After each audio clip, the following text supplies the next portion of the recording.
Oui, oui, oui, là, je vais descendre au plan pour juste finir les plans d'Agnès et voilà quoi. Non, non, sinon c'est ok ici, voilà. Tout à l'heure. Je travaille en restauration, je travaille en commerce aussi, dans un très grand groupe de bricolage. Donc, j'ai fait du bâtiment un peu, plus ou moins, par rapport à mes stages d'école, sachant que j'ai un BEP électrotechnique, j'ai un bac commercial et un niveau BTS, force de vente, quoi. Ça n'a pas été toujours tout rose dans certaines entreprises. Parce que d'autres prennent ça pour de l'humour, d'autres prennent ça pour de la méchanceté. Le handicap est souvent reconnu parfois pour quelque chose de moqueur, on va dire.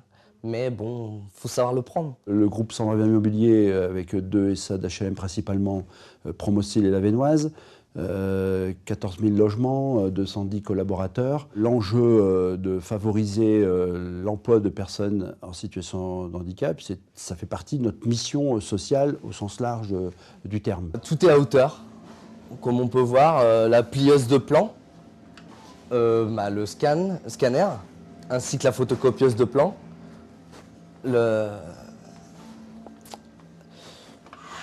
coupe-papier pour plan aussi est à hauteur. On était en pleine réorganisation de l'accueil, il y avait des gens qui allaient bouger, donc on avait besoin d'un recrutement. On a pris contact avec Cap Emploi, qui m'ont fourni en fait 4 CV qui correspondaient en fait au descriptif de poste qu'on leur avait donné.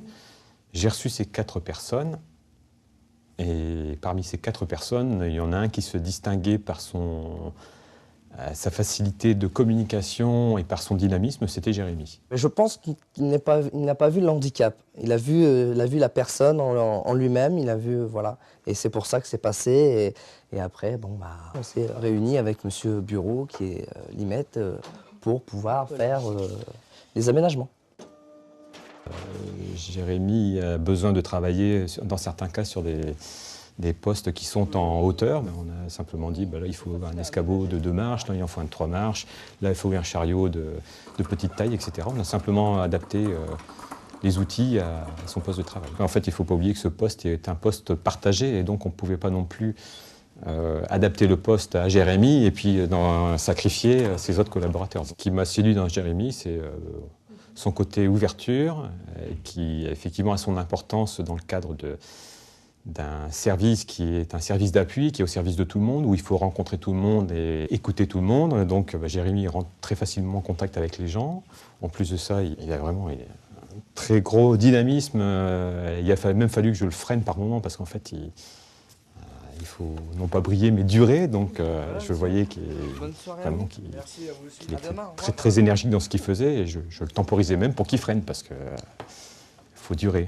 Voilà. Parce qu'aujourd'hui, avec la présence de Jérémy au sein de l'entreprise et avec son intégration qui s'est faite sans aucun souci, je pense en effet que pour de futurs recrutements, ou en tout cas le maintien des personnes aujourd'hui en situation de handicap, ça permettra de démystifier en fait le statut de travailleur handicapé.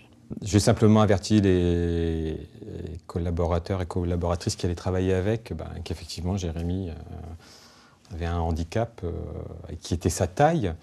Je pense qu'au départ, il y avait plus une gêne de la part des gens, du personnel de manière classique, que de la part de Jérémy, qui a, je pense, tout au long de son existence, dû gérer ce genre de situation. Moi, je ne me vois pas le handicap. Moi, je me vois grand et beau, intelligent.